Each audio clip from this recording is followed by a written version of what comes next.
And there's no getting around the 3/4 ratification requirement. In fact, this doesn't even convene a convention until that 3/4 requirement is met. Bob Boyes with State Budget Solutions. I really believe in the balanced budget amendment, but from my experience with the Congress, I really question your enforcement mechanism, if it's strong enough, and let me say why. Back in 1968, as an auditor for the GAO, Government Accountability Office, we did an audit of the military, and we found out the Defense Department cannot account for its budget. That audit has been repeated every year since 1968. The Congress has done nothing. When we were at SNPS a couple years ago in Arizona, I talked to Congressman Chaddock, former Congressman Chaddock.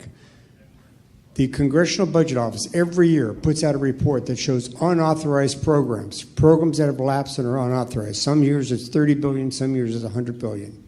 All that's necessary to get them out of the budget is for one member of the House to raise a point of order, and it's gone. I asked Shattuck, why doesn't that happen? He says, well, the Speaker gets an agreement on both sides before the budget comes out that there'll be no points of order on the budget.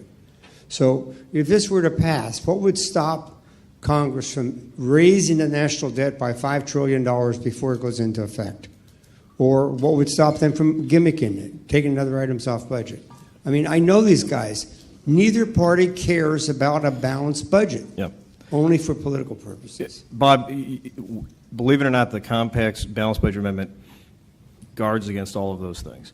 The first point is, keep in mind, the definition of balance is not based on budgets. The definition of balance in Section 1 is you're limited to cash flow every point in time, cash flow in the bank, with the sole exception of borrowing under an absolute dollar line of credit. So imagine. How do you enforce it? How do you enforce it? The bottom line is any bonding that they issue outside of that line of credit is deemed void.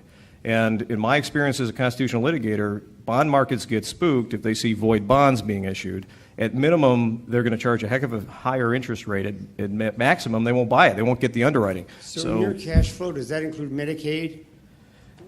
Includes everything. The way to think of it is this. You just went over the $20 billion. No. The way to think about it is this. You can only spend the dollar that comes in from taxes. That's what you're limited to, with the exception of borrowing from a line of credit that is capped at 105% of what's outstanding when you ratify the amendment. So if $20 trillion is outstanding, then the line of credit will be fixed at $21 trillion. It's a revolving line of credit. So you have that initial $1 trillion cushion to get your act together, but if you pay it down, you free up more borrowing capacity. The idea is you treat government like businesses treat themselves. You know, businesses don't pay payroll out of their cash all the time. They have a line of credit.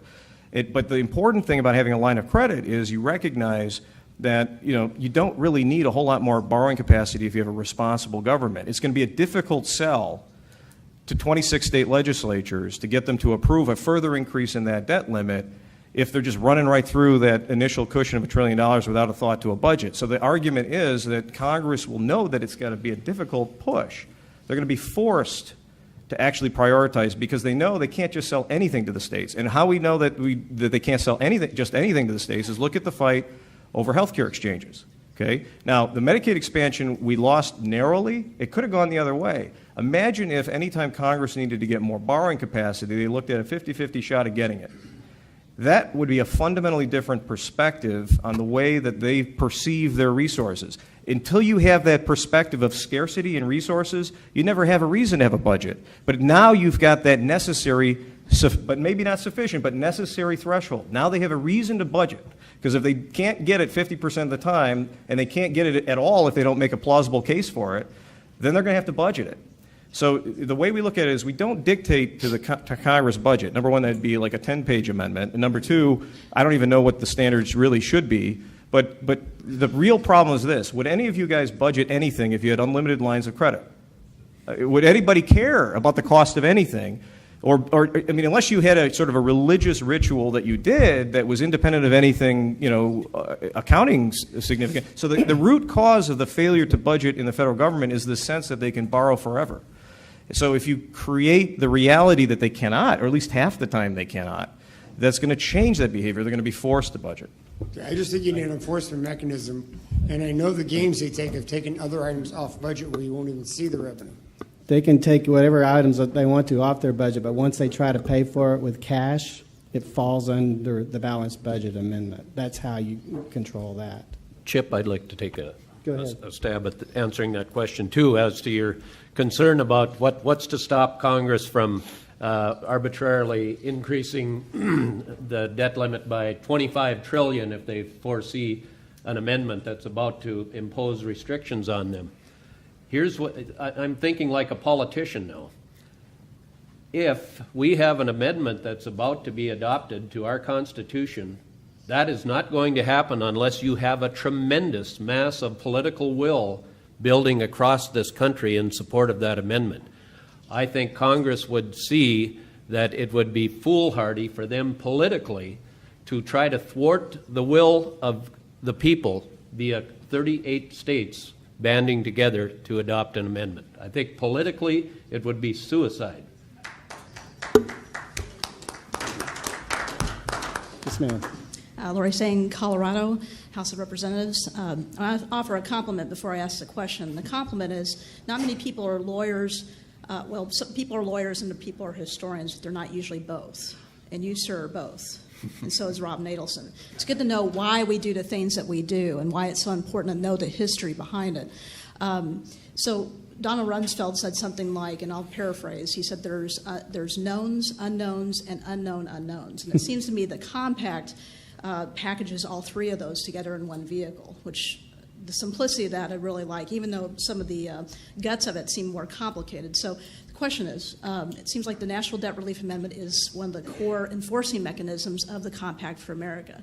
And I know you probably already answered this question, and one of the speakers did, but if we can ask this question again, could the courts reinterpret what's in the National Debt Relief Amendment, that core enforcement mechanism, as far as what is debt, and get around that somehow? Well, just so you know, the courts, obviously, there's an inherent risk in our society that 1% of the court system will do anything it wants, right? So just assume, for the sake of discussion, no matter what approach you take, there's a 1% completely outside of the realm of reality court decision that could happen, right?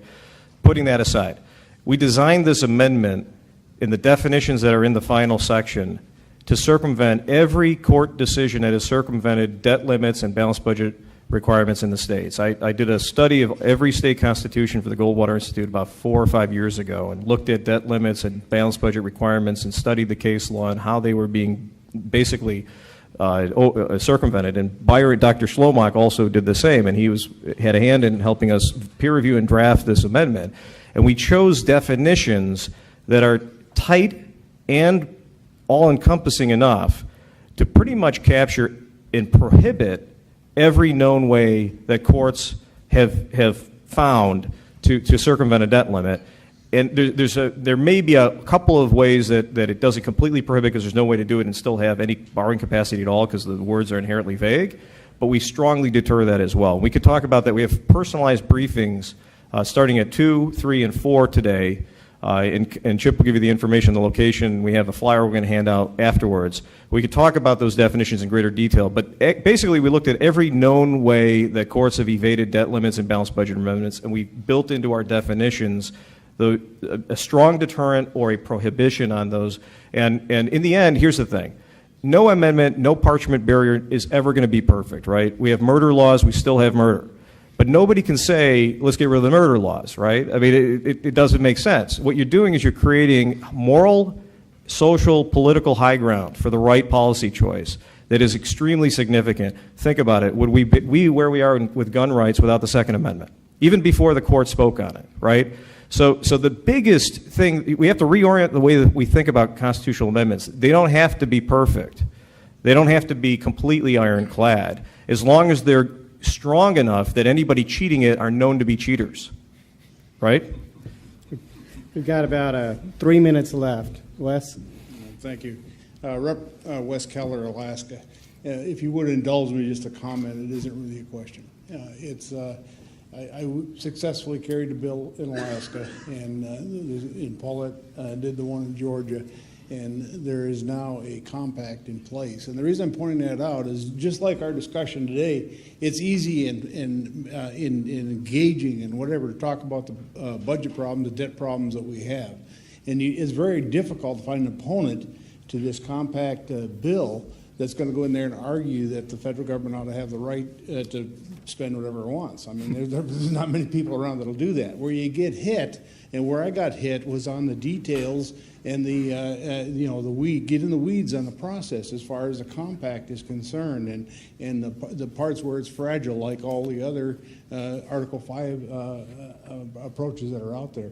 The reason I'm bringing this up is that I just want to say that Goldwater, Nectarchip, and now the compact itself is there to help other states as you get in that process. Frankly, I would have had a hard time getting the bill through without that kind of support. It's there, and it's good support. And so I would encourage you, if you're considering this for your state, don't be put off by that. It isn't that bad to learn the compact process, and we had exciting results, I think, in Alaska. So as far as the portfolio approach, we did the same thing, Nick, in Alaska. We let the Convention of the States bill go through first, and then followed up with this bill. Let's get it all out there. The enforcement, Bob, what's going to make the enforcement of this thing is by the time we get 38 states talking about this, it's going to be the voters. It's going to be the ballot box. The awareness, the culture of the whole thing of states being back in control is what's going to drive this thing. And so, thank you for the comment. One last favor, Roman, if I may. We have a political strategist, communications expert who's going to be working with us, Greg Brooks, in the audience, and I just wanted him to give some final thoughts on the politics. It's sort of along the Luntz perspective. Greg is a guy that gives us a lot of insights, and we're bringing him on board, and he's going to be guiding this effort, I hope, in a very substantial way. Thanks, Nick. Second pudgy communications guy you're talking to today. Come and talk on the recording. Who was at the breakfast and heard Luntz? Okay. Who thought he was smart? Thought he probably had his ducks in a row? Okay. I don't have Nick's JD. I don't have Byron's PhD. I don't have Tom's political experience.